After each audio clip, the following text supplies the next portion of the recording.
Bem, irmãos, ontem nós tratamos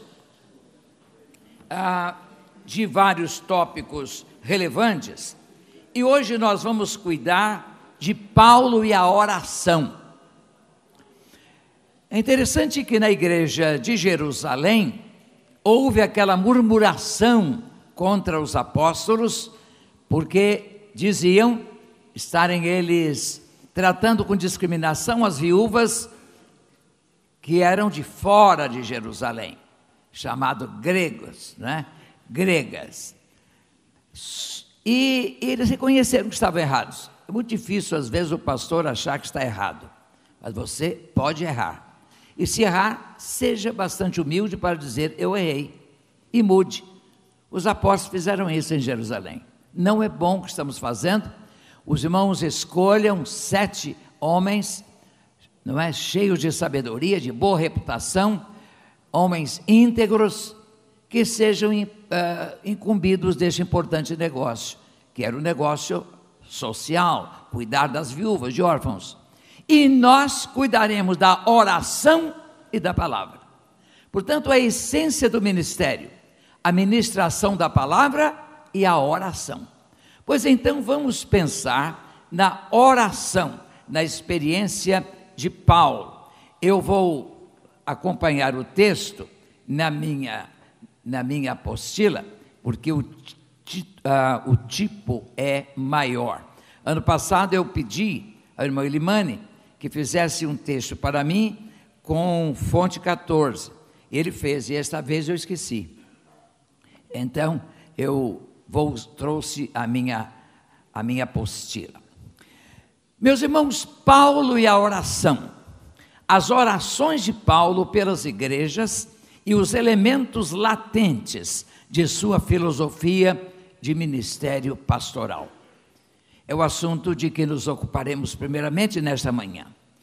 Muitos têm, e certamente os mineiros também têm, uma curiosidade. Como teria sido a vida de oração de Paulo? Quantas vezes orava por dia? Talvez, como judeu, ele orasse 3 vezes. Mas ele não diz quantas vezes orava. Quanto tempo dedicava à oração, a estar a sós com Deus? Diariamente. Fazia ele retiros de oração? Orava nos montes? Não temos respostas a essas perguntas, como teríamos no caso de muitos líderes do povo de Deus ao longo da história do cristianismo e em nossos dias. Pois bem, vejamos algumas lições a propósito da vida de oração de Paulo e seu ministério de pregação e ensino das Escrituras. Ao refletir sobre a vida de oração do apóstolo Paulo, salienta o Dr. George Wood. É um assembleiano esse homem. Eu acentuo isto por alguma coisa que será dita daqui a pouco. Entre outras observações, o seguinte sobre as orações de Paulo. A primeira coisa que vemos em Paulo, diz ele, é que a oração aparece não como algo a ser reservado para determinadas horas ou momentos do dia, como aliás era entre os judeus.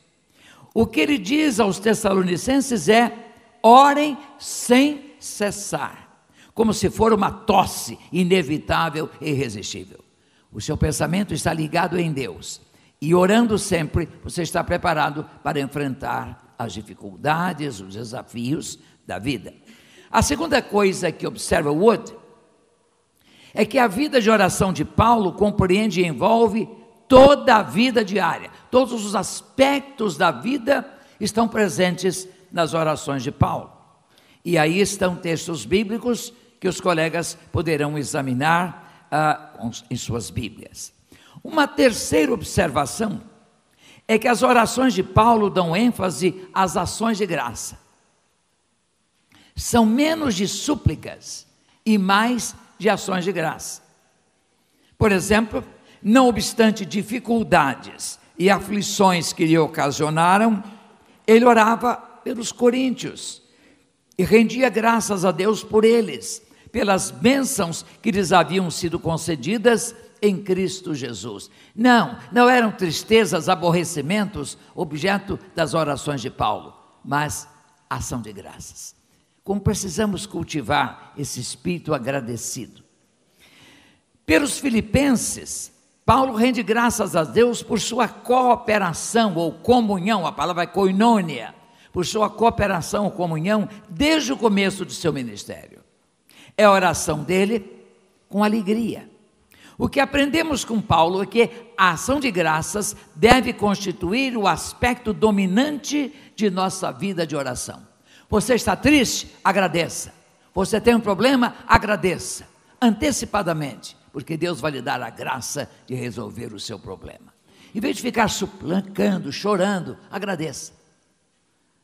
E enquanto nós agradecemos, a bênção vem atrás de nós. Uma coisa que aprendemos é que nós não corremos atrás da bênção. A bênção é que corre atrás de nós, quando buscamos Deus nesse espírito de gratidão, eucarístico. Eucharisto em grego é agradecer. Então temos que agradecer. Paulo recomenda aos filipenses, aos tessalonicenses e a Timóteo que orem com ações de graça. Nós encontramos nos escritos de Paulo os temas, os assuntos pelos quais ele ora. Ele ora pela salvação de pessoas. Por exemplo, por seus irmãos israelitas, ele quer a salvação do seu povo. Romanos 10:1 dá-nos esse exemplo.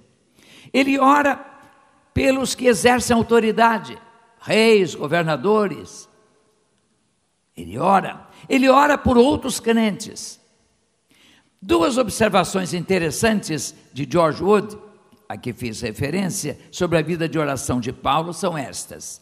Não encontramos em Paulo, diz ele, uma oração para que a igreja seja mais espiritual. Ainda mais com os metros, as medidas que julgamos hoje de espiritualidade. É o barulho, é o êxtase. Não, o que ele pede é que a igreja seja mais parecida com Jesus. Esse é o objetivo de suas orações. Paulo não focaliza a saúde física das pessoas. É o assembleiano que está dizendo, hein? Paulo não focaliza a saúde física das pessoas ou seu bem-estar material. A preocupação de Paulo é com a saúde espiritual e emocional de seus irmãos em Cristo. Deseja ele que suas ovelhas sejam plenas do conhecimento. A palavra é epignosis, lá em Colossenses, quando ele ora por pleno conhecimento.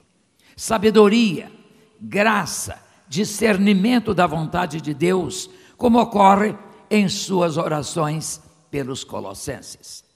Mas Paulo ora também por si mesmo e humildemente pede as orações de suas igrejas por ele. Alguns pastores se julgam tão espirituais que não pedem oração, não. Se eu pedir oração, demonstro fraqueza. Então eu oro pelas pessoas, mas não vou pedir oração. Mas Paulo pede, ore por mim, para que Deus me dê a palavra certa, palavra boa, palavra oportuna. Orem por mim. O pastor tem que ter essa humildade. Você é gente como a gente.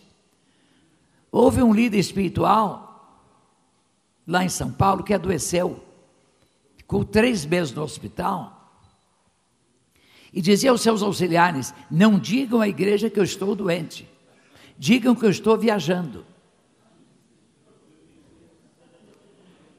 3 meses depois, voltou para a igreja. E os irmãos perguntavam: pastor, estávamos com saudade, como foi a viagem? Foi excelente. Já pensaram o relatório dele? Gente de roupa branquinha, limpinha, não é? Sempre ao meu redor e tudo. Porque ele prega a teologia da prosperidade, que repreende a enfermidade e não aceita a enfermidade. E mentindo desse jeito, estou viajando. Você está viajando é na fé. Você está sem firmeza espiritual. Seja humilde. Adoeci. Eu peço as orações pelos irmãos. Eu sou como todo homem, toda gente. Sou de carne e osso como vocês. Bem, meus irmãos, deseja Paulo que suas ovelhas sejam maduras, amadurecidas. Mas Paulo ora e recomenda que oremos. Sua oração dá ênfase à nossa comunhão com Deus, o Pai. Ele destaca a ajuda do Espírito Santo na oração. A oração de Paulo é sempre ao Pai, movido pelo Espírito. A oração é ao Pai. Mas o Espírito nos ajuda a orar. É o que ele diz em Romanos 8:26. Sua oração é também em espírito. Algumas experiências de oração podem ser pessoais e secretas. Ele não sabe se foi em corpo ou em espírito ao terceiro céu. Você pode ter as suas experiências. Agora, não fica alardeando essas experiências, porque isso pode parecer orgulho espiritual. Tenha a sua vida de comunhão com Deus, a sua vida de intimidade com Deus, de oração com Deus. Paulo entende que a oração substitui e supera a ansiedade. Que não haja ansiedade no coração de vocês, diz Paulo, por exemplo, aos Filipenses, mas que tudo seja levado em oração. Oh, que paz perdemos sempre, oh, que dor no coração, só porque nós não levamos tudo a Deus em oração. Paulo sabe disso.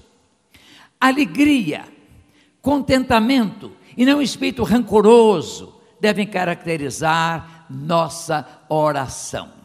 Alegrai-vos sempre. Vamos pensar nas orações de Paulo por suas igrejas.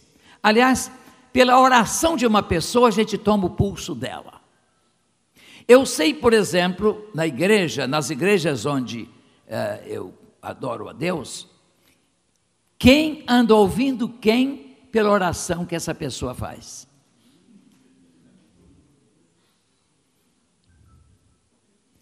A oração revela quem você é. E nós vamos ver isso daqui a pouco. Com certeza, a oração constitui revelação de quem somos, do Deus em quem cremos, de nossa cosmovisão, da nossa visão integrada da realidade. A oração diz de nossos desejos mais profundos em relação à igreja, às pessoas, a nós mesmos.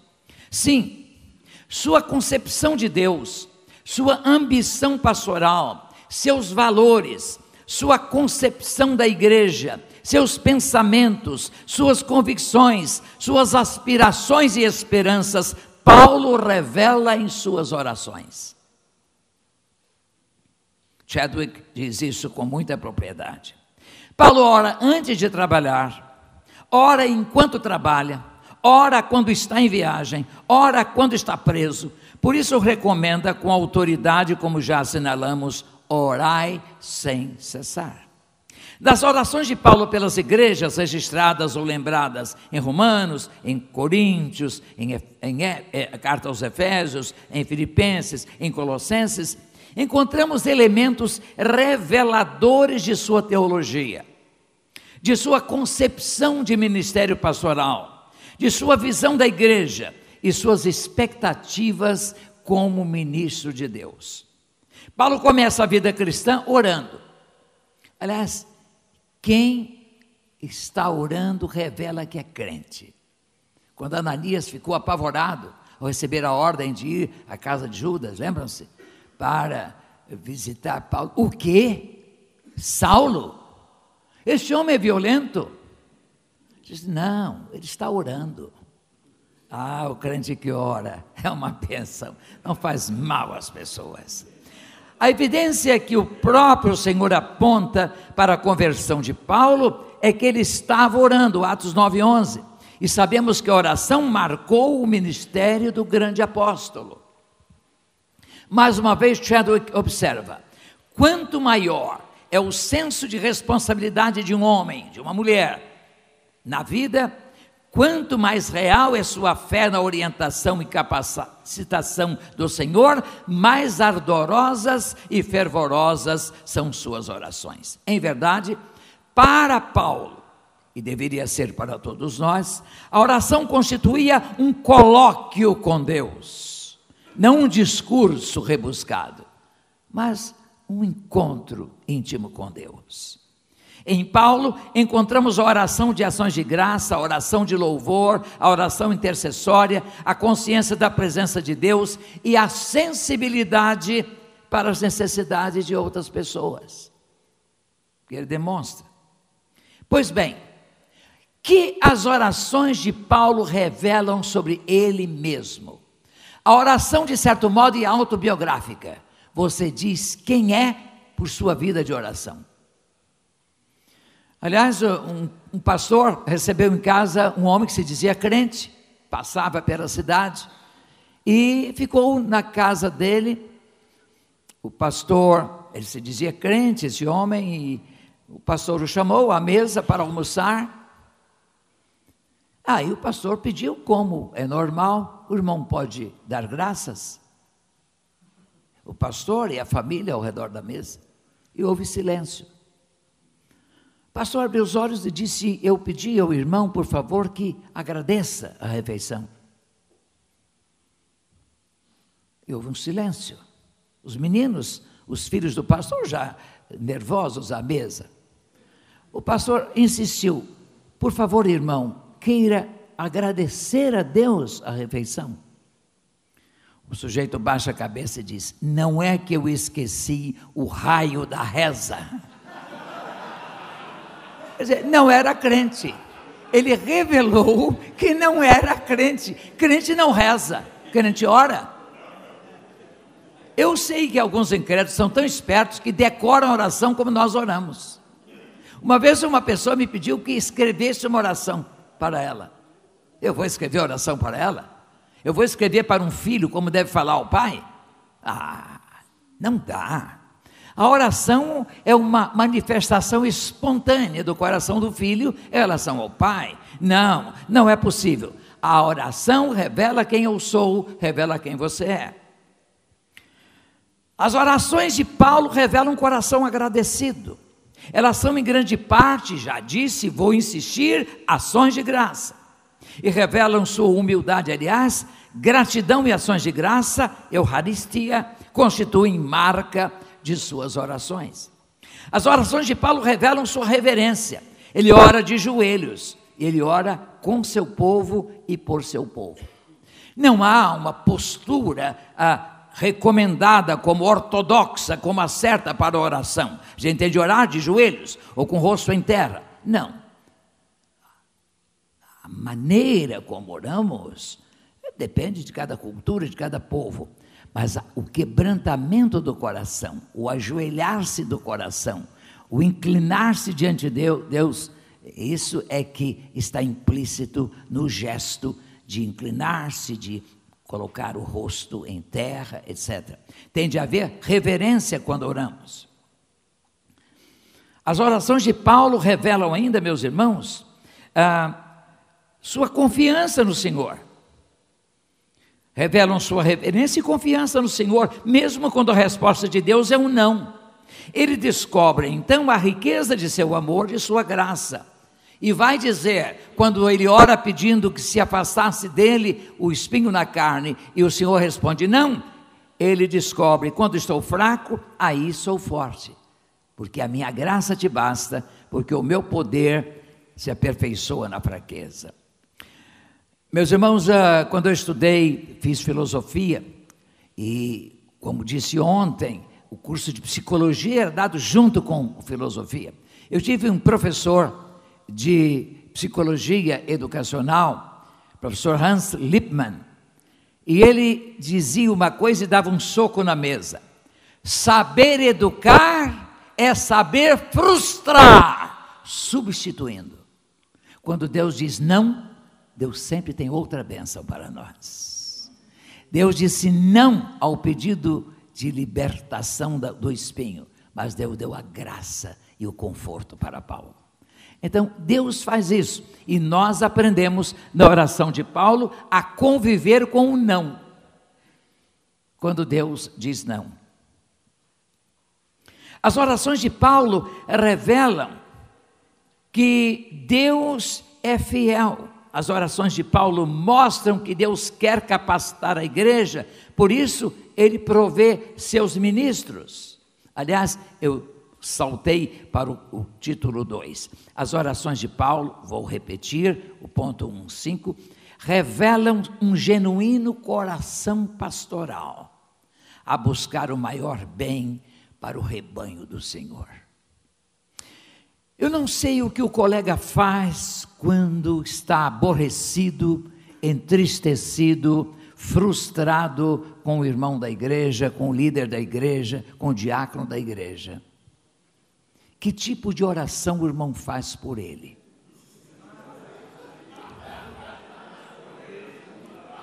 Se a sua oração for parecida com a de Davi, oração imprecatória, não é oração cristã. Há orações que Davi fazia que nós não fazemos nem devemos fazer. As chamadas orações imprecatórias, pedindo que a mão de Deus pese, que haja desgraça na vida do ímpio. Não, essa oração nós não fazemos. Nós temos uma concepção muito melhor de Deus e da vida do que teve Davi. Porque a revelação é progressiva e gradativa. E conhecemos um Deus de amor em Jesus Cristo. Então nós vamos orar pelo inimigo como? Senhor, tem misericórdia dele. Quebranta o seu coração. Ele falou mal de mim, Senhor.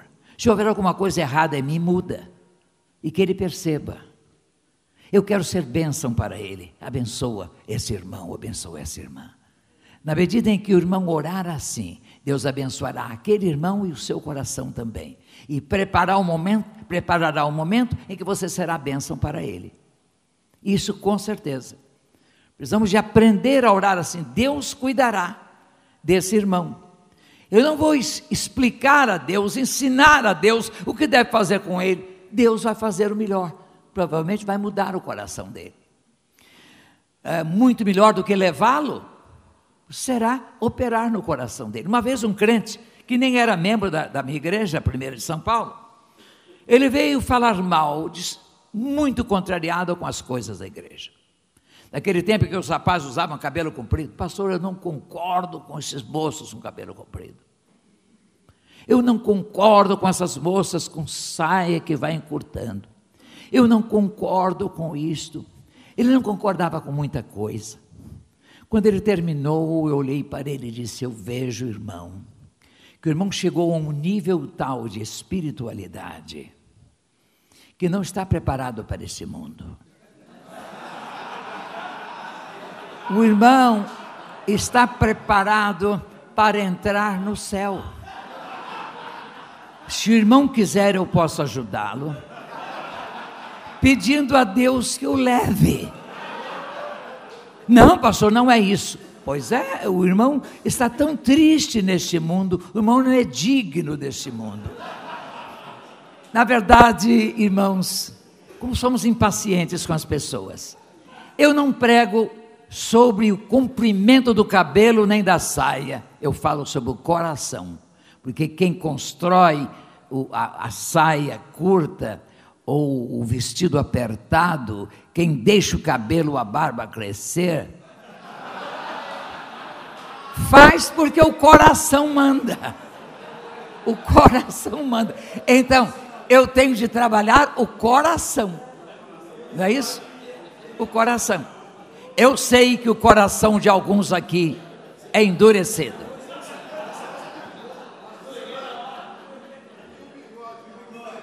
O bigode é uma coisa elegante. Agora, meus irmãos, o bem maior não é um mero crescimento numérico. Paulo não pede o crescimento numérico da igreja, mas o crescimento espiritual, qualitativo. O crescimento numérico será resultado da fidelidade e o testemunho. A teologia de Paulo é de transformação, como assinala Thompson. O centro do pensamento de Paulo é uma teologia de transformação que provê a base para a sua teologia pastoral. Ele pede transformação de seu povo, tendo por modelo o caráter e a beleza de Cristo. O grande anseio dele em relação à igreja é preparar a igreja para o encontro com Jesus. É uma expectativa escatológica. E isto marca o ministério de Paulo. Que as orações de Paulo revelam sobre seu Deus, porque a sua oração revela quem é seu Deus. Se você ora gritando, você acha que Deus é como homem, é surdo, dorme, precisa ser acordado, como os profetas de Baal fizeram com Baal. Agora, se a sua oração é de um filho, você não precisa de gritar, você fala baixo, você fala com Deus, você fala na intimidade com Deus, como aquela criança falou, estava na praia, estava aproveitando uns dias com os pais, ele levou 3 ou 4 pipas, papagaios, pipas, e ele soltava a pipa e vinha lá um outro com linha com cerol e cortava a pipa dele, e depois outra pipa cortava, todas as pipas desse menino foram cortadas. Ele veio tristinho para o pai e disse: pai, cortaram todas as minhas pipas, me dá dinheiro para comprar mais. Diz: mas filho, as 4 foram cortadas. Foram, pai. Filho, eu não vou dar. Pai, se eu não pedir ao Senhor, eu vou pedir a quem? O Senhor é meu pai. É assim que a gente fala com Deus.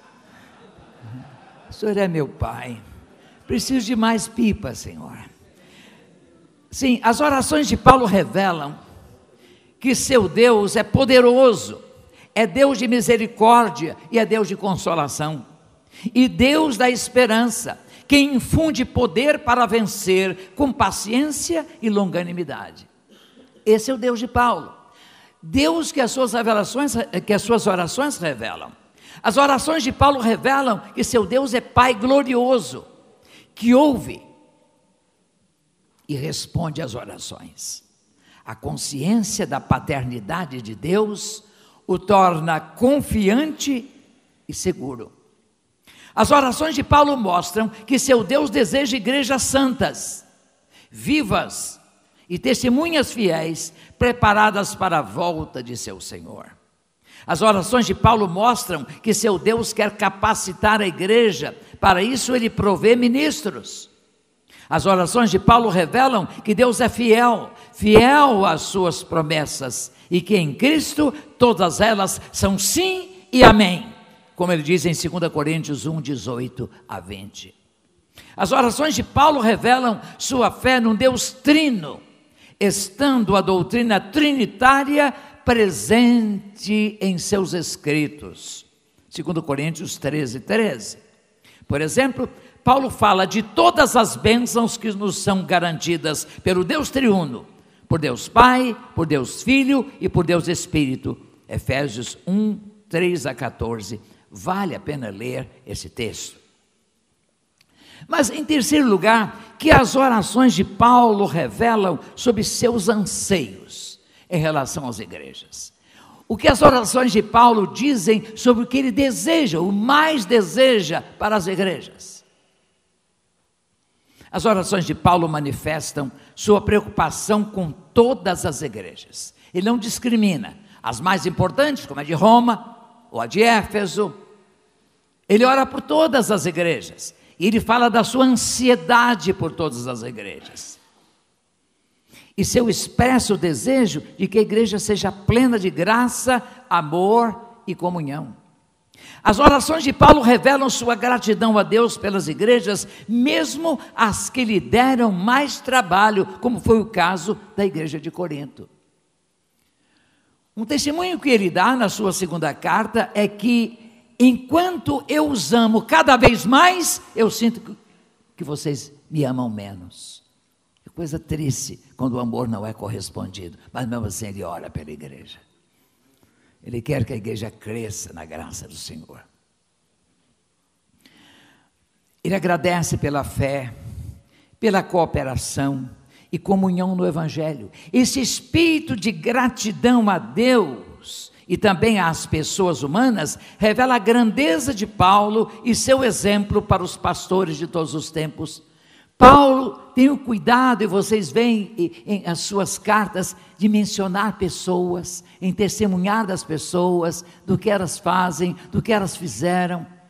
Às vezes nós não mencionamos pessoas, as pessoas se esforçam, nós não reconhecemos, não damos uma palavra de estímulo. como precisamos reconhecer e valorizar as pessoas. Mesmo quando as pessoas estão em crise. Aquelas duas irmãs da igreja de Filipos, líderes da MCM, de Mulheres Cristãs em Missão. Qual o nome delas? Quais os nomes? Evódia e Sintique. Os nomes delas, se os nomes dizem respeito ao nosso caráter, revelam que uma era mais fechada, mais introvertida, Sintique. Enquanto a outra, Euódia, significa bom caminho, belo caminho. O nome denota um espírito mais aberto, mais comunicativo. Elas brigaram. Paulo então interrompe toda a sua catadupa de alegria na carta aos Filipenses pela cooperação deles. Paulo diz: eu rogo a Evódia e rogo a Sintique que se reconciliem, que sintam o mesmo no Senhor. E diz mais: e eu peço a ti, meu verdadeiro companheiro. Interessante que a palavra companheiro é sísigos em grego. Alguns intérpretes acham que seja o nome do pastor na ocasião, Cisígio, que é o nome, Cisígio, ou Zizico. Eu peço a ti, meu verdadeiro companheiro, que ajudes essas mulheres, agora vem o testemunho, que me ajudaram e cooperaram comigo, com Crescente. Ele falou bem até dessas irmãs que estavam brigadas. Precisamos falar bem das pessoas, abençoar as pessoas, estimular as pessoas sorriem. Como é bom chamar à frente uma comissão que recepcionou a associação, um evento especial, um congresso. Quero agradecer a esses irmãos, a sua cooperação, sua dedicação. Esses irmãos voltam felizes para casa, valeu a pena servir. Nós sabemos que o galardão vem do Senhor, nós sabemos disso. Mas é bom o reconhecimento das pessoas, não é isso? É bom o reconhecimento. Então, aprendemos com Paulo a valorizar pessoas, quando ele ora pelas igrejas e também escreve mencionando as pessoas. Outra coisa importante, meus irmãos, ele agradece pela fé, pela cooperação, pela comunhão, esse espírito de gratidão, estou repetindo, a Deus e também às pessoas, revela a grandeza de Paulo. As orações de Paulo, ademais, revelam seus anseios em relação às igrejas, pelas quais passou, sendo, entre aspas, fundador de muitas delas. Que desejos suas orações revelam. As orações de Paulo revelam seu desejo de que as igrejas sejam cheias de esperança, alegria e paz, pelo poder do Espírito Santo. Romanos 15:13.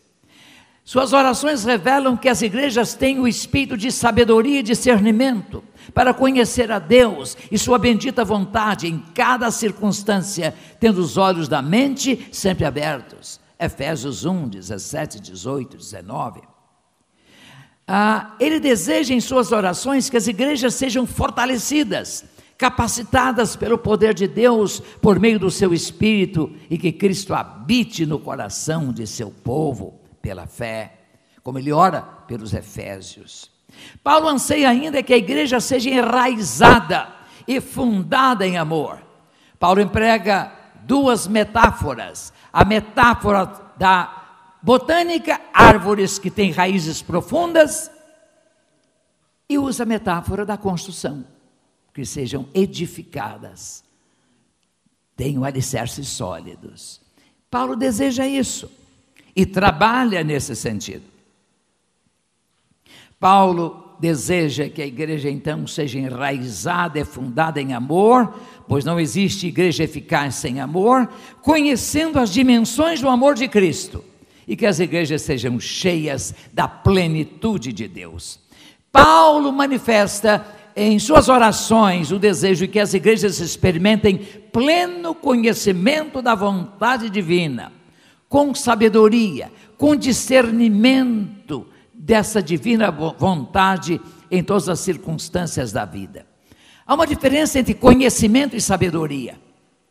Enquanto conhecimento é apropriação de um conteúdo cognitivo, sabedoria é a habilidade de aplicar esse conhecimento à vida pessoal e à vida de outros. Isso é sabedoria. Sofia, dentro do pensamento paulino, não é a sofia grega, sabedoria especulativa, Conhecimento especulativo, essa capacidade de tornar prático o conhecimento de Deus, da vontade de Deus na vida. Ele usa uma terceira palavra na oração pelos Colossenses, que é discernimento, a palavra sínesis, em grego. É a percepção da vontade de Deus nas circunstâncias, porque Deus nos fala também através das circunstâncias. Então precisamos aprender isto. Paulo ora para que isto ocorra na igreja. Como as igrejas carecem dessa sabedoria espiritual de que Paulo fala, no mundo de tantos sons, tantas vozes e tantas luzes. Paulo revela em suas orações e deseja que as suas igrejas sejam fortes, a revelar paciência e firmeza e longanimidade e amor diante das circunstâncias e das pessoas adversas. Paulo deseja que as igrejas e cada um de seus membros procedam dignamente diante do Senhor, em tudo lhe agradando neste mundo. E como diz em Filipenses 2,15, resplandecendo como astros no mundo, no meio de uma geração corrompida e perversa. Ele quer que os crentes façam diferença no mundo trevoso. Paulo revela e deseja que as igrejas frutifiquem toda boa obra, vivendo e agindo com integridade e crescendo cada dia no conhecimento de Deus. Paulo deseja que as igrejas sejam encontradas santas e irrepreensíveis quando da volta de Jesus. Ele diz em relação à igreja de Corinto, 2 Coríntios 11:2, que era possuído de zelo de Deus, isto é, de ciúme de Deus, para apresentar a igreja como virgem pura ao marido, Cristo. A propósito, Thompson salienta que o propósito de Paulo é escatológico em relação às igrejas. De maneira especial no que escreve aos Filipenses e na primeira aos Tessalonicenses. Ele quer apresentar essas igrejas ao Senhor irrepreensíveis, puras, santas, quando de sua segunda vinda. Paulo diz que não deseja correr e trabalhar em vão, e a qualidade de seu ministério será mensurada naquele dia. Estou certo de que as orações de Paulo, na medida em que constituem o abrir-se de seu coração diante de Deus, mostra sua concepção de ministério e a direção e sentido em que deve dirigir seus esforços. Inspiração para todos nós, pastores batistas de Minas Gerais, colegas de Paulo, quase 2000 anos depois. Deus nos abençoe grandemente. Eu quero abrir 15 minutos de espaço para algumas perguntas, especificamente sobre a oração, sobre as orações de Paulo. Eu quero dar oportunidade para que haja essa reação do auditório. Eu peço então, eu gostaria, mesmo que sejam só 15 minutos, de uma cadeira, eu quero sentar aqui. Então, pergunta sobre o tema, sobre oração. Não vamos sair deste tema, são 15 minutos. Faça a sua pergunta.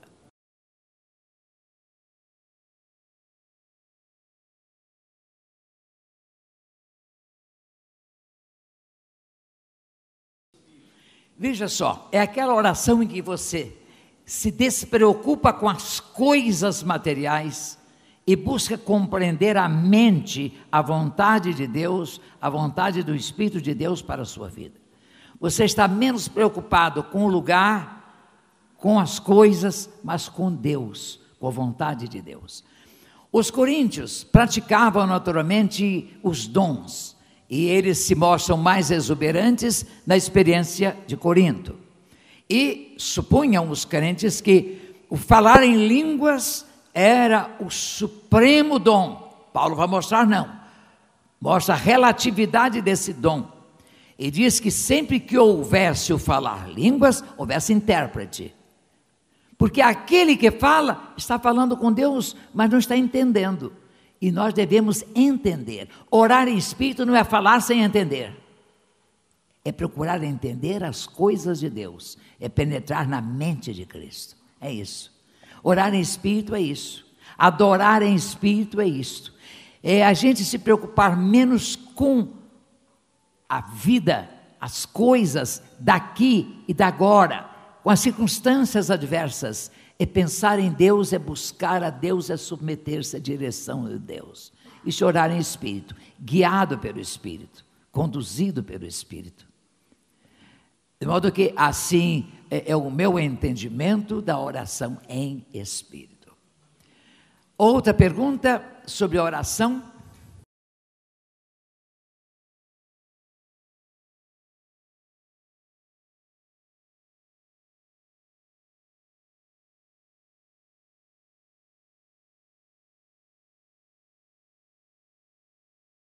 A nossa oração não deve ter a pretensão de impor a nossa vontade sobre a vontade de Deus.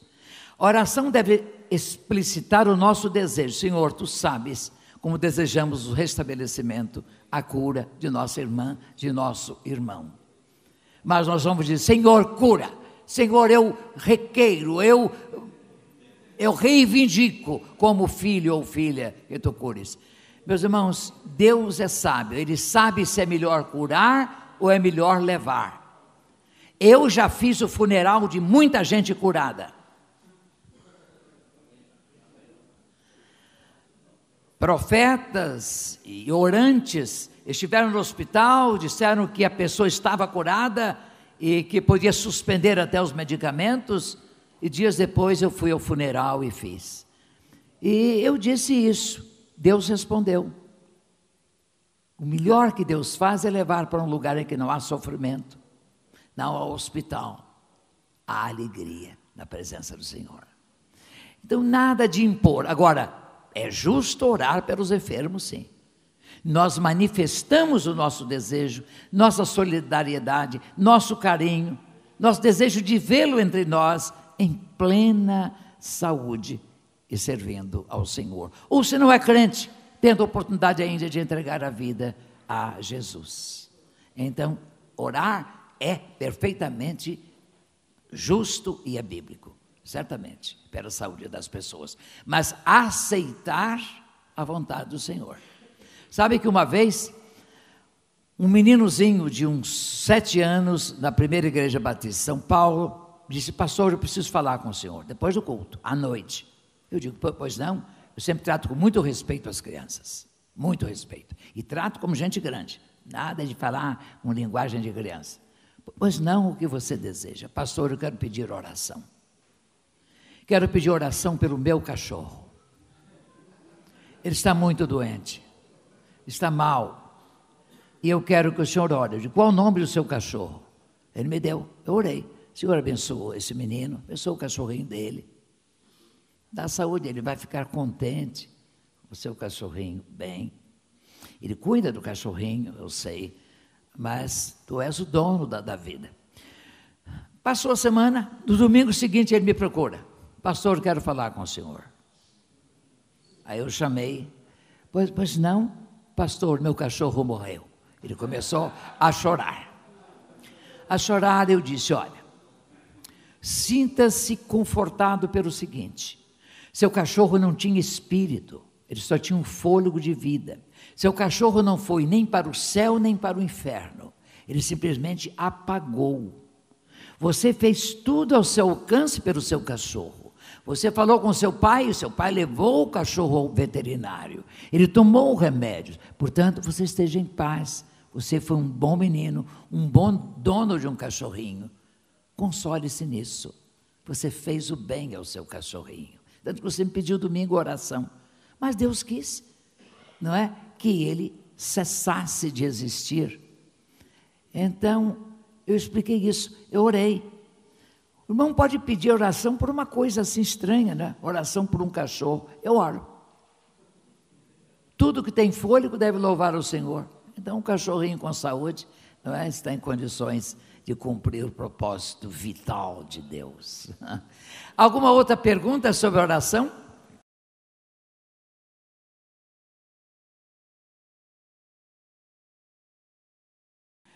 Meus irmãos, não há nenhuma base bíblica, nem recomendação bíblica para orar no monte. Esse tipo de prática vem do paganismo, não vem do cristianismo. Você há de orar onde estiver, seja no vale, seja no bosque, seja à beira-mar, seja no monte. Mas você não precisa ir a um monte para estar mais perto de Deus, nem levar nada. Mas Moisés subiu com o propósito de receber a mensagem de Deus que veio escrita e expressa nas 10 palavras ou os 10 mandamentos. Então, Jesus foi ao monte para ser tentado pelo diabo. Aquela região em que ele foi tentado, hoje se chama o Monte da Quarentena. Na verdade, não é o lugar que revela a natureza de nossa oração, mas a nossa atitude, não a altitude, nem a longitude, mas a nossa atitude diante de Deus. Outra pergunta?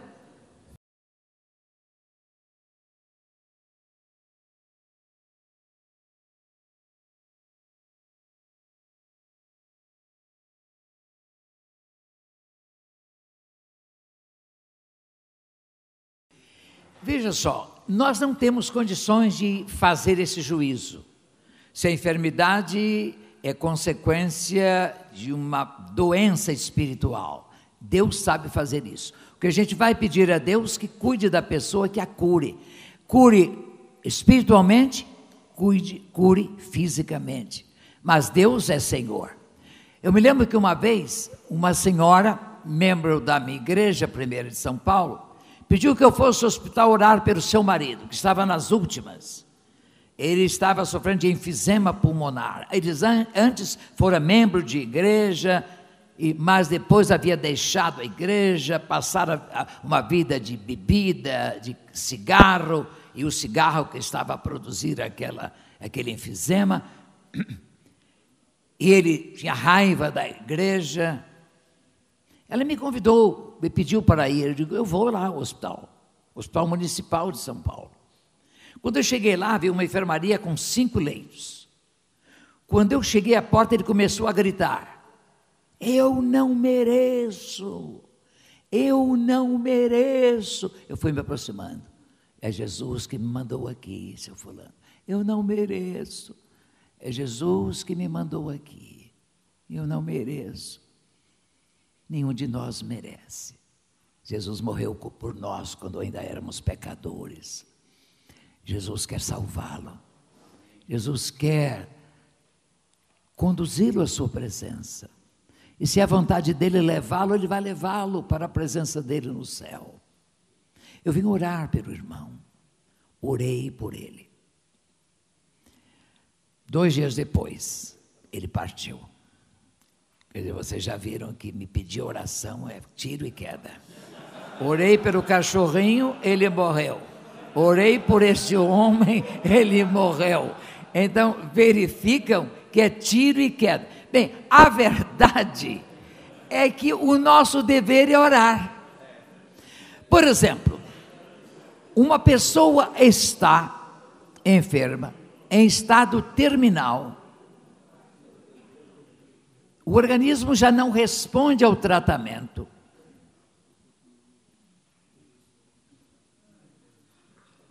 Houve uma deterioração do organismo. O que eu vou pedir a Deus? Senhor, se é a tua vontade, restaura, mas se não, faze-o descansar do seu sofrimento. Alivia as suas dores. Alivia o seu sofrimento. Isso também é oração. Para que o Senhor o leve. Que ele sem dor, sem sofrimento, venha partir. Hoje os médicos têm uma concepção diferente da vida. E faz uma distinção entre eutanásia e a ortotanásia. O que a ortotanásia é permitir que a morte percorra o seu caminho natural. Porque todos nós vamos morrer. E há pessoas cujo estado é final. O que nós devemos é confortar. E os médicos hoje mandam para casa, para que a pessoa receba a família, para que esteja com a família e possa morrer em paz, em casa. É o chamado tratamento paliativo. É uma forma de cuidar dos casos terminais. O Porque nós vamos orar por essas pessoas, que Deus alivie o seu sofrimento. Que Deus tenha misericórdia dessas pessoas. Às vezes, o médico pede permissão à família para desligar alguns instrumentos que estão mantendo uma vida artificial, não uma vida normal.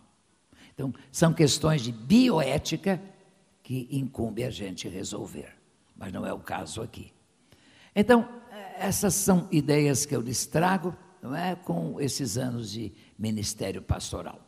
Meus irmãos, se houver mais uma pergunta, eu faço uma só, porque o tempo já passou. Diga, pastor.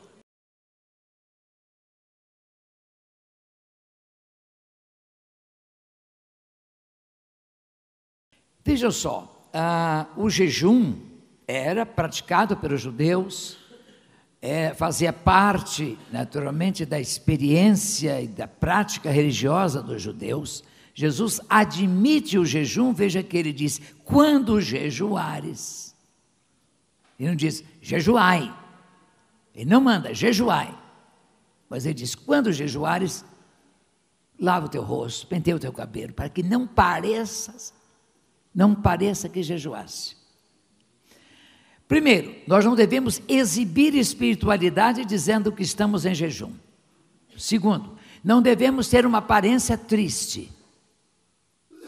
E devemos sempre associar o jejum, se nós o praticamos, à oração.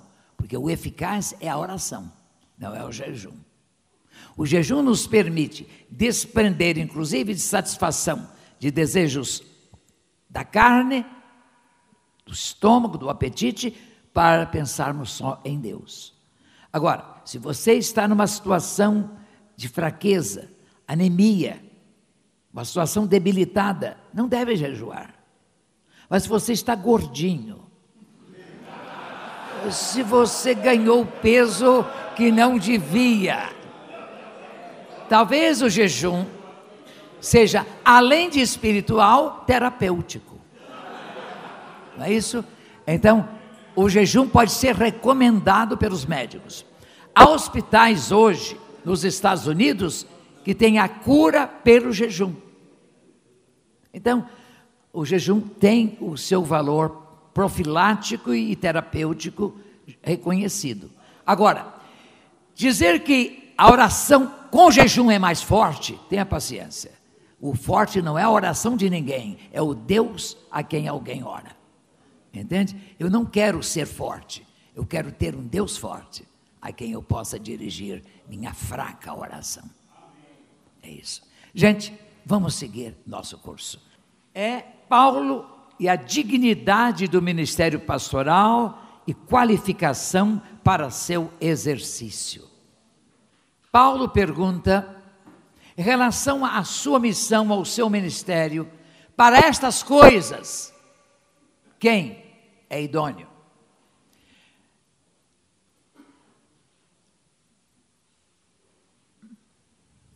De certo, a nossa capacidade vem de Deus.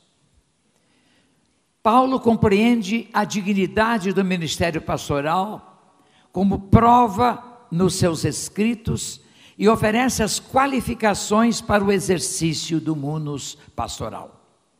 Valho-me de uma reflexão apresentada no Seminário Batista Português em Queluz e de mensagem proferida na Primeira Igreja Batista em São Paulo para introduzir a discussão do tema.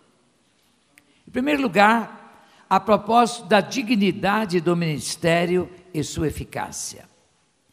Eu gosto de adquirir, irmãos, e estou sempre a adquirir e estudar obras recentes relacionadas com o ministério cristão, de modo a conhecer problemas, enfoques e desafios que se apresentam em diversas partes do país e do mundo em relação ao labor pastoral. Tenho feito isso, a biblioteca é muito grande no que respeita ao ministério pastoral, tem praticamente uma estante inteira. Tenho de admitir, entretanto, que algumas obras antigas oferecem material de enorme relevância a exigir exame e reflexão, porque tocam mesmo na essência, no quid proprium do ministério evangélico, e algumas verdades que afirmam e realidades que constatam coincidem com o ensino das Escrituras, o que ocorre factualmente nos dias atuais. É o caso, por exemplo, de Alexandre Vinet, Théologie pastorale, ou Théorie du ministère évangélique, de mais de 150 anos, e a de Charles Bridges, de Christian Ministry, de 1967, o original de 1830. Portanto, obras antigas sobre o ministério pastoral, que trazem elementos importantes para os nossos dias, nosso tempo. Da primeira, eu aproveitei elementos importantes em estudos sobre a excelência do ministério, aqui mesmo reproduzidos em outra academia. Quanto à segunda, é impressionante a atualidade de algumas de suas abordagens.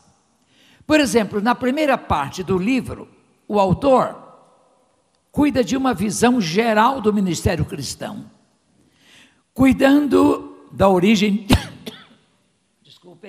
da origem divina, instituição, dignidade, provações, dificuldades, confortos e encorajamentos do ministério cristão. Sobre a dignidade do ministério pastoral, diz Charles Bridges, há tantos anos passados. O senso de dignidade de nosso ofício, ou nossa vocação, precisamente formado, cuidadosamente mantido e habitualmente exercido, é da maior importância. A dignidade do caráter há de harmonizar-se com a dignidade do status. O cargo deve ser engrandecido, Romanos 11:3, em perfeita harmonia com a humildade pessoal, mais notável no exercício cotidiano, de tal modo que o obreiro se julgue servo inútil, que está fazendo o seu trabalho, o que se espera dele. O ministério da palavra foi ordenado, acentua Bridges, tendo em vista plantar e regar a igreja. Eu plantei, Apolo regou e Deus deu o crescimento. Agora, se não houver o plantar e o regar, Deus faz crescer o espinheiro, a erva daninha, porque a terra não fica improdutiva. E os pássaros tratam de cultivar a terra, só que com sementes de espinheiros. O ministério da palavra, então, é assim. Lembra-nos ele os confortos e estímulos ao ministério cristão, à luz de 1 Coríntios 1:8 e de outras escrituras, especialmente paulinas. Os frutos espirituais e permanentes encontram-se entre os mais elevados estímulos ao nosso ministério. O fruto do nosso trabalho não é apenas para este tempo, para este mundo. O fruto do nosso trabalho vai além dos limites do tempo e do espaço, porque produzimos para a eternidade. Daí a dignidade do ministério. O lucro que auferimos da simpatia e afeto de um povo amado também constitui fonte de conforto e encorajamento. Eu verifico que as funções executivas da denominação são muito desgastantes, porque os conselhos, as juntas, os órgãos que fiscalizam esses executivos só cobram, dificilmente estimulam e elogiam, mas a igreja não. Igreja, às vezes a gente faz uma coisa tão simples, uma visita hospitalar, uma palavra boa, e o crente vem agradecer, que bênção, pastor, o senhor foi na minha vida. São estímulos extraordinários.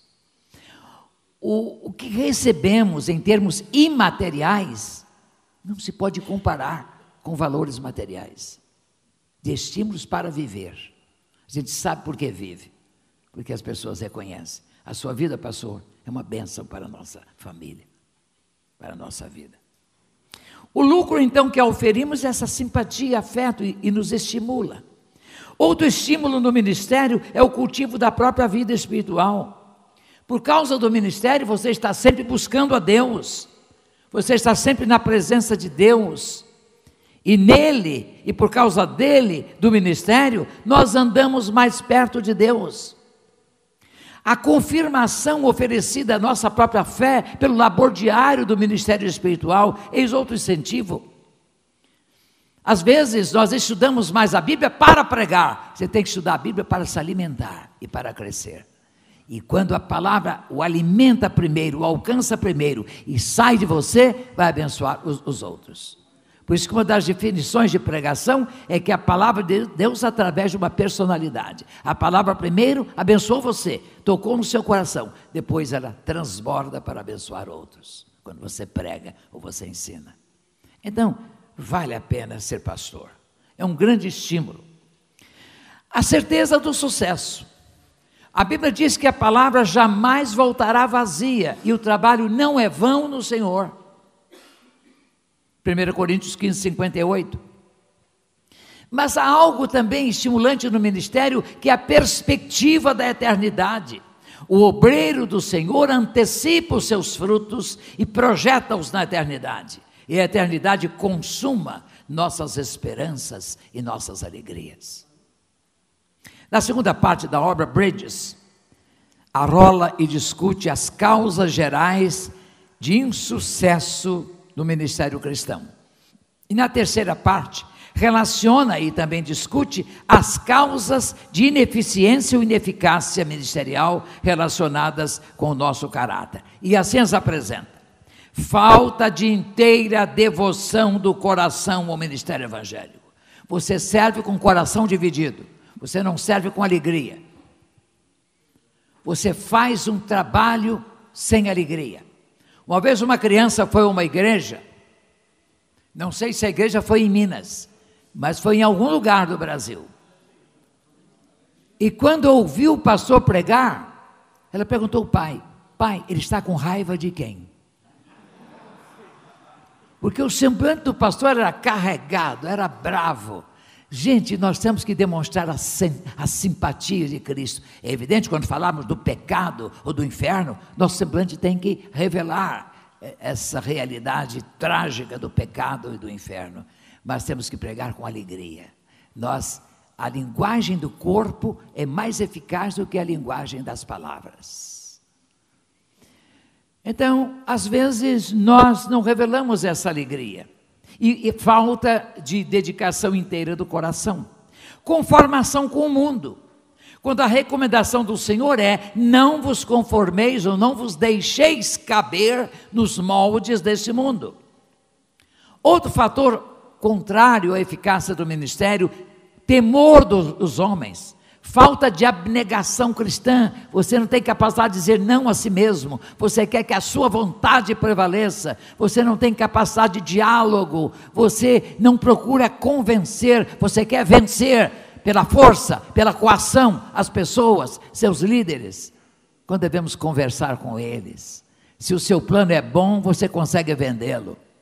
Se você não consegue, não é tão bom assim. Você não precisa de impor nada.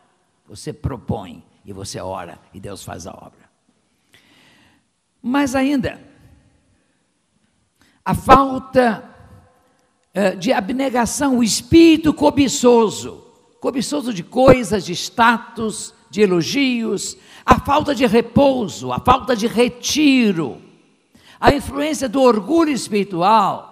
Às vezes nós nos deixamos encher de orgulho, a falta de vida devocional, não oramos, não buscamos a Deus, e dizemos aos crentes que devem orar, falta de religião ou piedade familiar, e falta de relacionamento da família do pastor com o seu trabalho.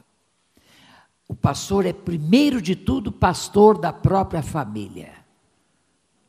O Senhor é de ser louvado, engrandecido no ambiente da família. Aí você terá a autoridade de falar às famílias sobre vida espiritual e de pregar. Há pastores que esquecem essas coisas. Mas ainda há falta de fé. Há pastores que não demonstram fé. Não será semelhante à realidade de hoje e que procuro retratar no texto de meu trabalho curso, já dado aqui, Excelência e Integridade no Ministério Evangélico para o século XXI? Mas algo maravilhoso que Paulo nos oferece em sua poimenologia, em sua doutrina do ministério, são as qualificações para o ministério. Que coisa maravilhosa! O que Paulo estabelece em 1 Timóteo 3 e depois em Tito capítulo 1, é algo notável, mas também incidentalmente nas epístolas aos Coríntios, capítulo 3, depois começo do capítulo 4, que os homens nos considerem como despenseiros de Deus, e construtores do seu reino. É sempre bom lembrar, meus irmãos, as qualificações para o exercício do ministério pastoral, estabelecidas no Novo Testamento e particularmente nos escritos de Paulo e de Pedro. Paulo mais do que Pedro. Pedro vai tratar lá no capítulo 5, não é? Servindo como exemplo ao rebanho, etc. É bom lembrá-las todas, seja em um momento importante de escolha de um novo obreiro, como ocorreu na primeira igreja batista de São Paulo em 2005, ou na igreja do Meier em 2006, no Ipiranga em 2011, na igreja paulistana em 2013, na igreja da Liberdade no ano passado, mas em momento como este, em que estudamos a poimenologia paulina, como deve ser o pastor, à luz dos ensinos dos apóstolos Paulo e Pedro. Paulo, que é o apóstolo cuja poimenologia estudamos, em 1 Timóteo 3, 1 a 7, Tito 1, 5 a 11, e Pedro em 1 Pedro 5, de 1 a 4. Vamos recordar e comentar. O pastor deve ter conduta irrepreensível, marcada por integridade, há de ser inteiro, honesto e reconhecido pelos outros como honesto. Ele deve adotar ou defender um casamento monogâmico e responsável, e bem cuidar dos seus deveres como marido e pai. Hoje o pastor não está valorizando o seu casamento, demonstrando o mesmo ethos da sociedade contemporânea, não tendo paciência de conviver, não tendo capacidade de conviver com a esposa e com muita facilidade divorciando-se. Eu conheci um pastor no Rio de Janeiro, ele se converteu, foi para o seminário, estudou, foi pastor da igreja de Vieira Fazenda, numa região de uma comunidade lá no Rio de Janeiro, favela, lá eles chamam de comunidade. A mulher dele, macumbeira. Havia sábados em que ela era possuída por um demônio, ela pegava o único terno dele, jogava na lama, sujava a roupa dele. O pastor tinha de sair de madrugada ou tarde da noite de sábado para pedir um terno emprestado a um irmão para que ele pregasse domingo. O pastor não abandonou essa esposa, não pediu desquite, que é o que havia na época. Ele manteve firme orando pela esposa, e a esposa se converteu e veio a ser uma companheira em seu ministério. Eu não quero discutir causas de divórcio que algum pastor possa apresentar, mas a verdade é que há muita facilidade hoje. Um divórcio se faz em algumas horas ou alguns minutos. Não há mais paciência, a gente não suporta um ao outro. Os dois eus não se transformam em um nós, e os dois meus não se transformam em um nosso. Há um egoísmo exacerbado no casamento, e cada qual quer viver a sua vida. Isso não é casamento. Então, defender o casamento monogâmico e responsável, e bem cuidar de seus deveres como marido e pai. Ele deve ser moderado, sensato, respeitável, como convém ao homem de Deus. Ele deve ser hospitaleiro, isto é, acolher bem as pessoas, na igreja, acolher em casa e relacionar-se bem com elas. O pastor deve ter conhecimento profundo da palavra de Deus e aptidão para comunicá-la por meio da pregação, do ensino e da exortação ou aconselhamento. Você não é obrigado a conhecer de engenharia, nem mesmo de psicologia profundamente, ou de sociologia, ou de antropologia, mas você é de ser doutor em Bíblia. O médico, o advogado, o engenheiro, pós-graduado, pós-doutor, há de saber, o meu pastor conhece a Bíblia, vou conversar com ele, vou pedir a sua orientação bíblica para tal situação. Temos que conhecer e amar a palavra de Deus. O que diz Paulo quando trata de qualificações para o ministério? Que seja apto para ensinar. A aptidão para ensinar pressupõe pelo menos duas condições. Primeiro, conhecimento, e depois capacidade de comunicar. Porque algumas pessoas conhecem tanto, são tão profundas, que a gente não consegue tirar o conhecimento de dentro delas. Mas você não só deve aprender, deve conhecer, como desenvolver a capacidade de comunicar, de ensinar, de facilitar a transmissão da palavra. Então, isso é qualificação para o ministério. O conhecimento bíblico não há de ser superficial, há de ser profundo. Por isso você deve estar estudando sempre a palavra. O pastor deve ter domínio próprio, não possuir qualquer vício. Há vícios moderníssimos hoje. O vício, por exemplo, do computador. O vício do telefone celular, do WhatsApp. Parece que há pastores que nem trabalham nem dormem. Escrevem o tempo todo. Comunicam o tempo todo.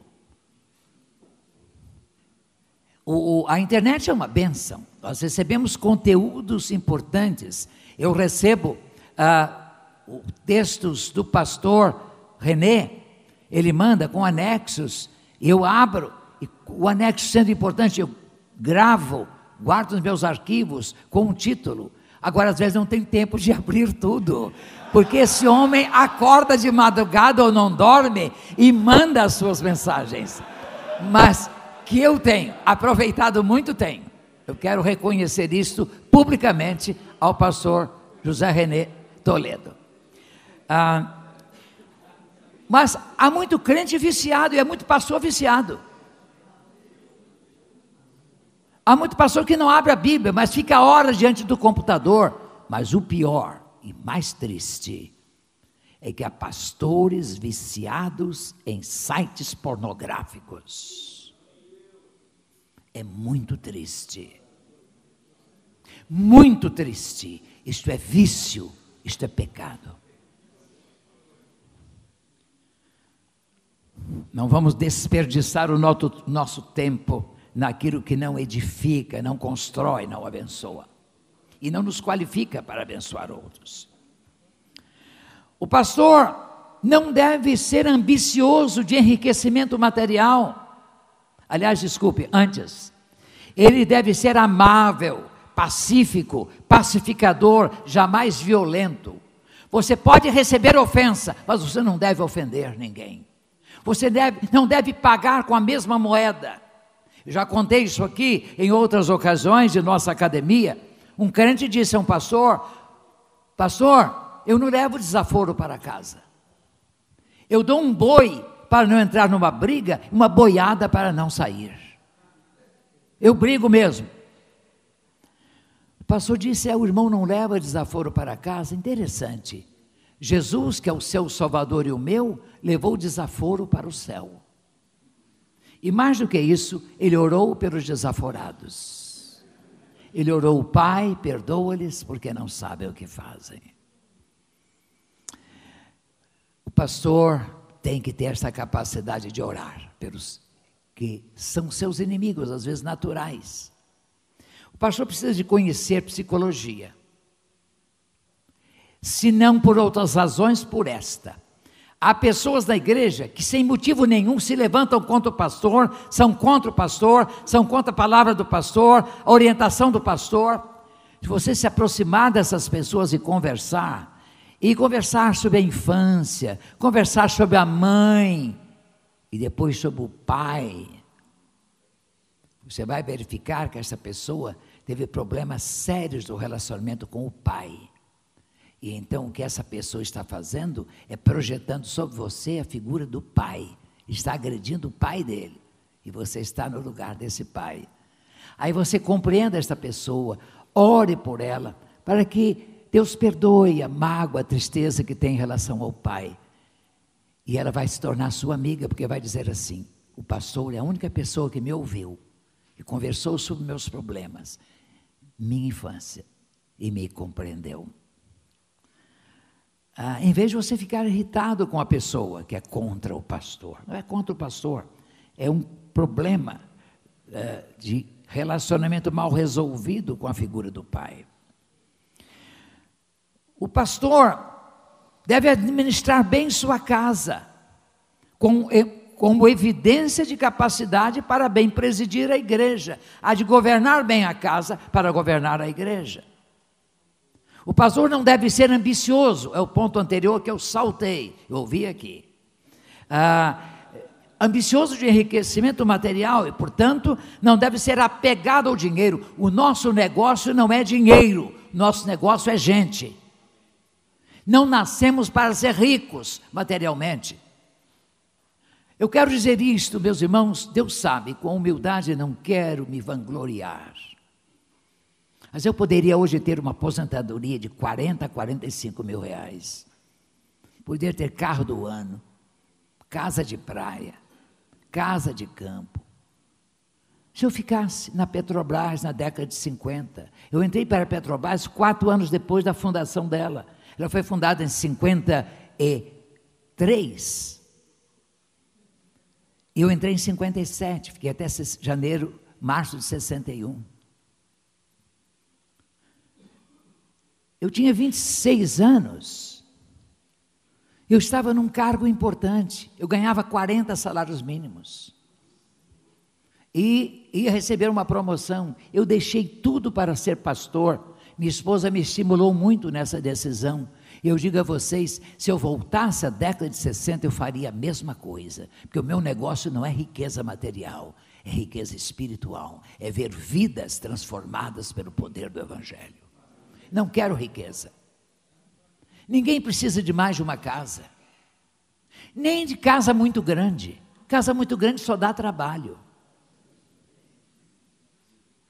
Nós podemos viver com mais simplicidade.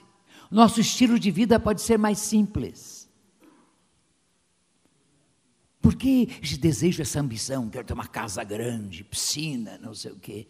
Piscina dá mais aborrecimento do que alegria. Vá à piscina do clube ou do vizinho. Eu costumo dizer que eu não quero ser rico, quero ter alguns amigos ricos. Que eu vou à casa deles, aproveito e volto. Ele fica com a preocupação e eu com o prazer. Então, não há necessidade de ser rico. O que diz a Bíblia sobre nosso sustento? Digno é o obreiro do seu salário. Obreiro. O lavrador que trabalha, que é o lavrador que não trabalha, deve ser o primeiro a gozar dos frutos. Quando você trabalha, produz frutos, a igreja cresce, a igreja sente alegria de aumentar o seu salário. Mas você fica martelando, não cresce, não trabalha, não evangeliza, não tem visão evangelística, não leva a igreja para fora do templo. Aí aquele saláriozinho miúdo, você passando dificuldade, choramingando pelos cantos. Deus não quer gente assim, que você viva assim. Deus quer para você uma vida digna, não precisa de ser de riqueza, mas de dignidade. E você pode viver dignamente. Não pode? Deus quer. Bem, meus irmãos, o pastor deve administrar bem sua casa, então, como evidência. Ele deve ter boa experiência cristã, não ser um crente recém-convertido, um neófito, planta novinha, isso significa neófito. Pois há perigo de orgulho e soberba se houver inexperiência e imaturidade. Mas ainda, ele deve ter uma boa reputação na sociedade, na comunidade em que habita e atua. tanto quanto dentro da igreja a que serve. Boa reputação é isso, é o que dizem de você. Dizem que você paga suas dívidas, dizem que você cumpre os seus compromissos, dizem que você é um bom vizinho, dizem que você trata bem as pessoas. Isso é sua reputação, é o que dizem de você, que deve conferir com o que você é. Isso é integridade. Mas ainda, meus irmãos, o pastor deve ser fiel à doutrina que recebeu, e a incumbência de transmiti-la incólume, sem mancha, ao povo de Deus e às futuras gerações, tendo aptidão de defender essa doutrina, exprobrar o pecado, isto é, condenar o pecado e conduzir seu povo no caminho do Senhor, mediante o emprego das armas da verdade. Não da formação de grupos para defendê-lo contra outros grupos que o acusam. Você não é pastor de grupos, você é pastor da igreja toda. Você não precisa se defender, Deus defende você. Ele deve estar disposto a pastorear as ovelhas do Senhor com dedicação, com amor, com perseverança, sem pretender dominá-las pela força humana, mas sim conduzi-las pela força do exemplo. É o que Pedro acentua. Ele, o pastor, deve ter disposição constante de servir, em vez de procurar ser servido, incentivando a cooperação e a participação do seu povo e o capacitando para o cumprimento da missão da igreja. O pastor deve ter cuidado de cada crente, como quem vela pela sua alma. Já fica acordado para cuidar da alma do seu irmão, da vida do seu irmão. Hebreus 13:17. Incumbe ao pastor cultivar disciplinas espirituais, a oração, a leitura da Bíblia, a meditação, o jejum, se há condições físicas de você praticá-lo, não como condição para a bênção, mas para que pense na palavra, se dedique ao estudo da palavra, naquele dia, naquelas horas, em que Deus vai falar de maneira especial ao seu coração. O pastor tem essa responsabilidade de cultivar disciplinas espirituais e assim exercitar-se em piedade, cuidando da qualidade e integridade de sua vida moral e espiritual, tanto quanto da doutrina que prega. Paulo diz em 2 Timóteo que o exercício corporal para pouco aproveita. Ele não diz que não aproveita. É bom, mas a piedade para tudo é proveitosa. É o exercício espiritual. Ele deve ter a disciplina do soldado, a dedicação do atleta, a perseverança do lavrador, a diligência do operário, a ternura e solicitude da mãe e a firmeza e direção do pai, e buscar a bênção de ser um vaso de honra na casa de Deus. Quando você pregar uma posse de um pastor, consagração de um pastor, está aí o esboço pronto. Prontinho. Eu tenho um livro, Imagens Bíblicas do Ministério. Eu trato de 10 metáforas que Paulo empregou para representar o ministério. Consciente de sua humanidade, de sua finitude, de sua fragilidade, o pastor há de estar sempre em comunhão com o Senhor, que só Ele provê graça, alegria, força e capacidade, mas há também de ter consciência dos seus limites físicos. E hoje a medicina oferece enormes recursos para a nossa saúde. Não fique doente sem procurar o médico. Não precisa fazer um check-up anual. Alguém já disse que o check-up não é uma coisa boa, não. Esse check-up sempre descobre alguma coisa, não é? É errada. Você vá pelo caminho sintomático. O que está incomodando você? Qual é a dor, qual é o problema que incomoda? Comece por aí e você pode vir a alcançar, ou a medicina vai encontrar outras áreas que precisam de cuidado. Mas procure tratamento. Tratamento físico, tratamento psicológico, tratamento psiquiátrico. Pastor pode ir, se necessário, ao psiquiatra. Não é ofensa, não. inclusive para entender como funciona a mente humana. Deve conhecer um pouco de psicologia e de psiquiatria, porque toda igreja tem ao menos um doido. Não sei se é o caso de Minas, São Paulo é. Às vezes há mais de um. E o pior, que às vezes o doido é o próprio pastor. Só que ele não se dá conta disso. E se um diácono, ou se um colega, sugerir que você vá ao psiquiatra, você fica irritado. Não fique, rapaz. Ele é o médico da mente. Vá, procure saúde. Deus vai abençoar você. Então não tenha medo, não. Médico é para nós.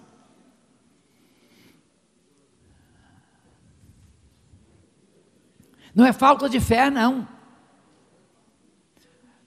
Deus pode curar imediatamente por um milagre, como Deus pode curar imediatamente através de meios, como Jesus passou aquela laminha no olho do cego.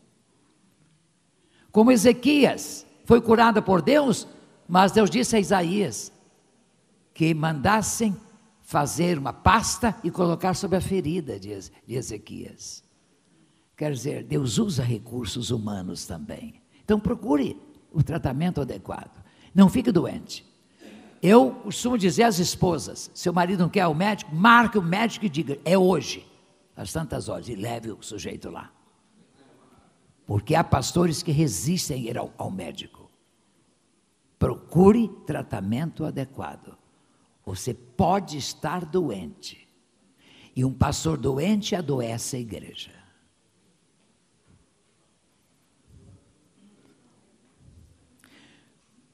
Ele deve estar sempre preparado para prestar contas ao Senhor, mediante um ministério de excelência e um ministério de integridade. Por todas as qualidades aqui relacionadas, só a capacitação divina tornará idôneo o ministro do Evangelho. Só, e espero que os pastores batistas de Minas sejam homens que se cuidam, que cuidam da palavra, que cuidam de si mesmos e que buscam os recursos providos por Deus para a sua saúde física, emocional, espiritual.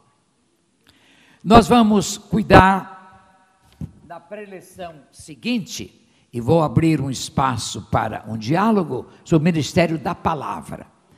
Será a sexta reflexão. Eu quero abrir espaço para perguntas. Depois nós vamos ter um pequeno intervalo. Vocês, sobre o tema que eu lhes apresentei, qualificação para o ministério, vocês tendo perguntas, dúvidas, podem falar. Meu irmão, não feche uma dúvida no coração. Não fique preocupado em expressar o que você pensa.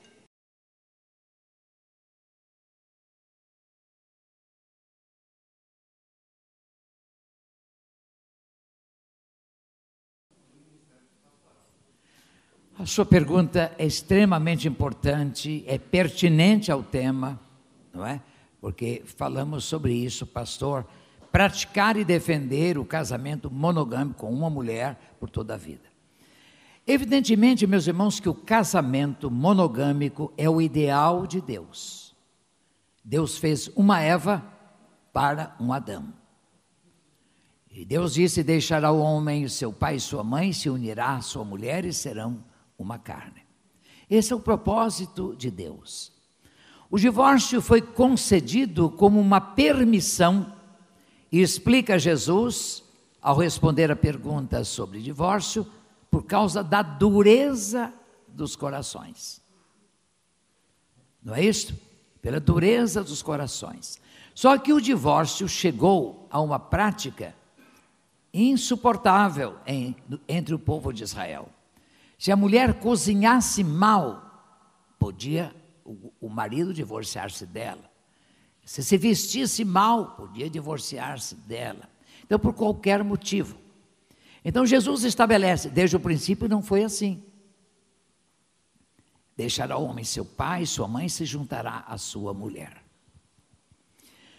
A questão, meus irmãos, é que o coração humano, desde o deserto do Sinai até hoje, não se enterneceu. Continua endurecido, ainda mais endurecido ainda. Então, há uma impaciência, há uma dificuldade relacional, os egoísmos, como apontei há pouco, vão se tornando enormes, os dois não se unem, os dois não se tornam uma só carne, um só pensamento, com um só propósito, nem contas têm contas em conjunto, cada um a sua conta, cada um a sua vida. Surgem dificuldades tão grandes, não só em termos de infidelidade conjugal, de impureza, mas também de outras áreas, que o divórcio tem acontecido. É evidente que nós, como pastores, devemos preservar o casamento monogâmico, lutar pelo nosso casamento, o casamento do nosso irmão. Mas o divórcio acontece. Eu me lembro que quando se discutia no Congresso Nacional uma emenda constitucional do divórcio, a Ordem dos Pastores Batistas do Brasil realizou um congresso no Recife. E um dos preletores, o pastor Manfred Grellert, falou sobre a nova lei, ou o projeto de lei, o de emenda constitucional. Ele disse o seguinte: o casamento é o ideal de Deus, é um bem. O divórcio é um mal. Mas o divórcio e o novo casamento é um mal menor. Porque em vez de os divorciados viverem uma vida promíscua, com compromissos aqui, ali e acolá, pelo menos eles contraem um compromisso com um cônjuge, um novo cônjuge para a vida. Então, o divórcio seria um mal menor. Ele conclui assim: e um mal menor não deixa de ser um bem. Ainda que nós, como pastores, devamos viver e ensinar o casamento monogâmico, pode ocorrer e tem ocorrido divórcios na família pastoral. O pastor pode casar de novo, segundo alguns intérpretes, quando Paulo diz marido de uma só mulher, ele deve casar só uma vez, mesmo que fique viúvo, não deve casar outra vez. Quanto menos divorciado e casar de novo. É uma interpretação que é defendida por um certo número de intérpretes. Eu não creio que assim seja. Deus conhece a nossa finitude e a graça é maior do que a realidade e finitude humana. Então eu creio que o novo casamento pode abençoar, Deus pode prover uma companheira ou um companheiro que venha abençoar a sua vida. Acho que um pastor que se divorcia e casa outra vez, se ele foi infiel, se ele cometeu adultério, ele perde condições morais para ser conselheiro. E as mulheres da igreja e os pais da igreja terão dificuldade, no caso das mulheres, procurar o pastor, no caso dos pais, permitir que as filhas se aconselhem com o pastor, pela sua folha corrida. Então, eu acho que em alguns casos o pastor vai ter um ministério auxiliar, mas não um ministério titular. Não um ministério de aconselhamento. A gente conhece na história brasileira grandes líderes que cometeram adultério e nunca foram os mesmos. Nunca voltaram ao status anterior. São as consequências do pecado. Então devemos cuidar da saúde do nosso casamento, buscar por todas as forças a saúde do nosso casamento, buscar aconselhamento conjugal, buscar médico, buscar psicólogo, para que o nosso casamento seja restaurado. Agora, se você se divorciou, você casou, seja o melhor marido do mundo, construa um relacionamento que seja um modelo para tantos quantos conhecerem você. A dúvida do nosso colega é como lidar com essa situação. Eu tenho dificuldade em celebrar um casamento de um divorciado. Eu, às vezes, combino com o casal de ir ao cartório e orar por ele. Mas às vezes os familiares, filhos e pais da sua ex-esposa estão na igreja, fica uma coisa constrangedora o casamento na igreja. Então eu prefiro orar pelo casal, mas fora do ambiente da igreja, para evitar constrangimentos. Então, isso é o que eu estou dizendo, como eu faço. Agora, cada um de nós há de responder diante de Deus pela decisão que tomar, pelos passos que der. Outra pergunta, gente?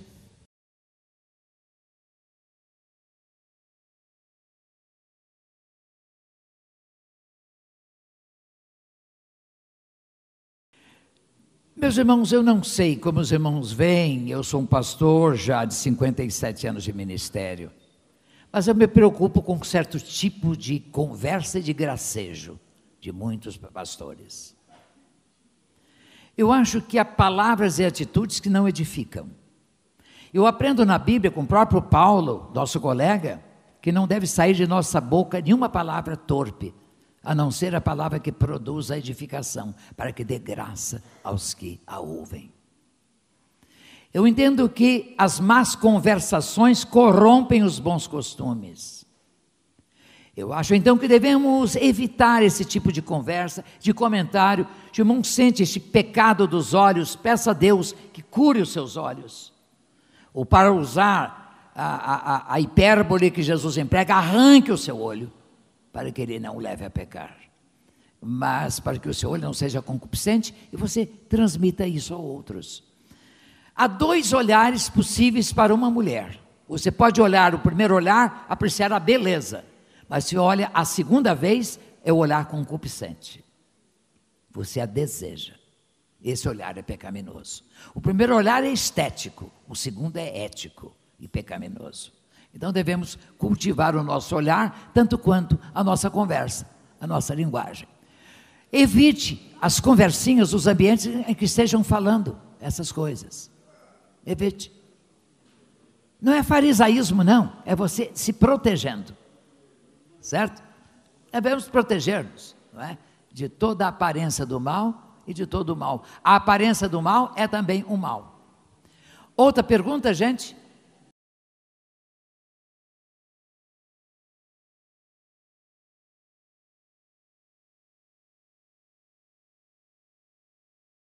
A situação ali de que trata o livro de Esdras, que as mulheres, não é? Os homens judeus casaram com mulheres pagãs, não é isso?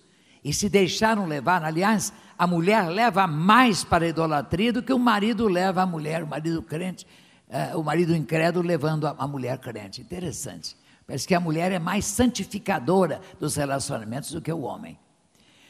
Mas no caso ali, o pecado do povo é apresentado, é condenado, e os homens são desafiados a largar essas mulheres, inclusive com os filhos e tudo. É uma situação que nós temos que ver dentro da perspectiva temporal, porque ali é um povo que está se purificando, um povo que vai retomar o seu destino, retomar a sua terra. Não pode ser uma norma universal, porque os relacionamentos criam obrigações. Essas crianças geradas por esses casamentos precisam ser cuidadas. E nós entendemos hoje, com novas luzes que temos, com as luzes da fé cristã, que um homem não há de abandonar e deixar, há de cuidar dessas crianças, se resolve abandonar esse relacionamento e manter com recursos necessários, com valores necessários, o sustento dessas crianças. Uma vez eu estava falando a pastores, isso há uns 45 anos, em Feira de Santana, no seminário de Feira de Santana. Falava durante o dia pastores e à noite falava para todos, na capela do seminário do Nordeste, em Feira de Santana. Depois do culto, uma senhora de uns 35, 36 anos me disse à porta: pastor, eu queria conversar com o senhor particularmente. O senhor me atende? Digo, eu vou falar com o diretor do seminário, se ele me cede o gabinete, eu atendo a senhora. Falei com ele: pastor, é uma senhora que quer falar comigo. O senhor me permite usar? Perfeitamente, pastor. Eu então fui ao gabinete, deixei a porta entreaberta e atendi essa senhora. E ela me contou a história dela. Pastor, vou lhe contar a minha história.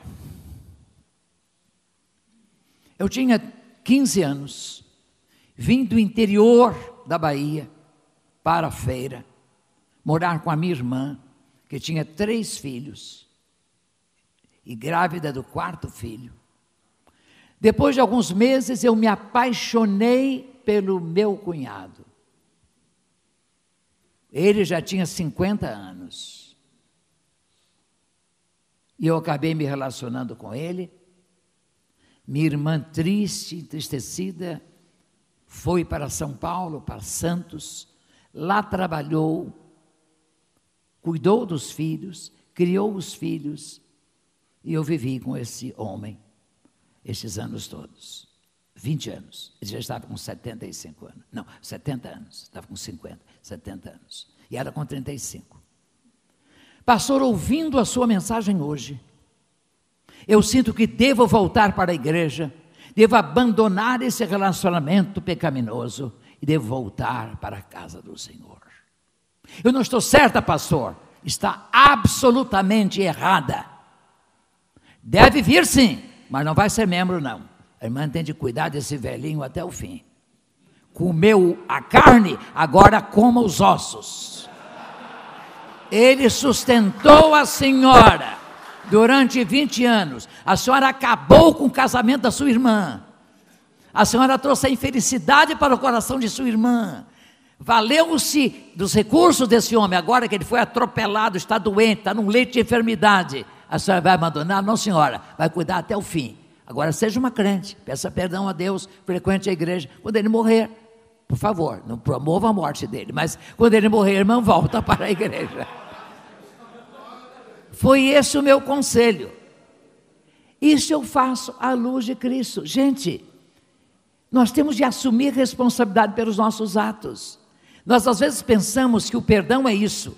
O Senhor remove o castigo. Não. Ele remove as penas, mas não as consequências de nosso pecado e nossa decisão. E ela vai arcar, vai ficar algum tempo com esse velhinho, cuidando dele, até que ele parta. E agora tem que ser muito bem cuidada, tem que ser crente, por isso tem que voltar para a igreja, sem ser membro, para ser ajudada a cuidar bem do velhinho, senão ela vai cuidar dele de outro modo. Especialmente se aparecer um outro, com 40 anos, bonito, e goste dela. Meus irmãos, então voltando ao caso de Esdras, eu creio que uma situação bem diferente, como é diferente também matar todos os povos inimigos lá na terra de Canaã prometida. Isso não pode ser padrão para a vida cristã, mas o princípio fica, o princípio da santidade, o povo de Deus que se santifica para servir a Deus. Esse princípio permanece. Agora, nós somos responsáveis por nossas decisões. Você gerou um filho fora do casamento, você é responsável por ele até ele alcançar a maioridade. Ah, Deus me perdoou, mas não as consequências. Você vai ter de empregar parte do seu salário no sustento dele, até que ele tenha autonomia, maioridade. Bem, eu casado há 61 anos, vou para 62 em março do ano que vem. Defendo o casamento monogâmico, creio, mas eu tenho coração para entender a realidade de colegas que sofrem a tristeza de um divórcio. O divorciado não é um vencedor, é um perdedor, é um infeliz por quem devemos orar. Ele não conseguiu sustentar um casamento, ele não conseguiu manter um casamento. Então não há de ser modelo para ninguém, há de ser alguém por quem devamos orar. Eu conheci pastores divorciados, casaram outra vez e foram uma bênção. Foram uma bênção. Onde abundou o pecado, superabundou a graça. Então esses homens são espetáculos da graça de Deus. Certo? Mas não procure ser esse espetáculo.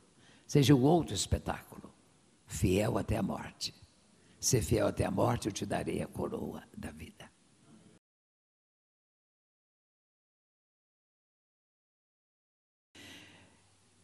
No meu livro de Pastor para Pastores, eu tenho um capítulo sobre isso. O que eu faria se começasse o ministério hoje? E uma das coisas que eu não faria era impor as coisas. Impor projetos, impor planos, impor medidas. Com mão militar, com mano militare, como se diz. Eu dialogaria mais, eu conversaria mais com a minha liderança, eu venderia o meu plano, eu oraria mais sobre ele e decidiríamos por consenso e não por uma maioria eventual. Eu acho que muitas decisões tomadas por maioria simples, 51 menos 49, levam o pastor a fazer um sacrifício enorme, carregar o piano nas costas e fazer sozinho a obra. Porque aqueles que votaram pró não ajudam o pastor. Os que votaram contra, muito menos. Então o pastor tem que levar sozinho avante algumas decisões que ele inventou. Então, muito cuidado, eu teria mais diálogo com o meu povo. Eu acho que eu seria mais amoroso com o meu rebanho. Era um tanto duro, minha esposa às vezes me repreendia. Irlande, você foi muito severo. Então, acho que eu seria mais amoroso. Hoje eu sou, mas aí já não dá mais tempo de voltar. Mas eu sou muito mais amoroso com minhas ovelhas do que fui no começo do meu ministério. Eu seria mais amoroso. Com relação à denominação, eu participaria, mas não a ponto de prejudicar a igreja. Às vezes a gente se envolve tanto com a vida denominacional que diminui consideravelmente o tempo que dá à igreja. São reuniões e são assembleias, etc. Afinal, de onde vem o seu sustento? Não é da igreja? Então você tem que ser leal à sua igreja. Assuma compromissos desde que não prejudique o seu desempenho como pastor em sua igreja. É isso aí. Agora, se assumir um cargo que vai exigir mais presença, como ocorre hoje com as diretorias de convenção, etc., peça autorização à igreja. A igreja autorizando, você aceita. Se não autorizar, não aceite.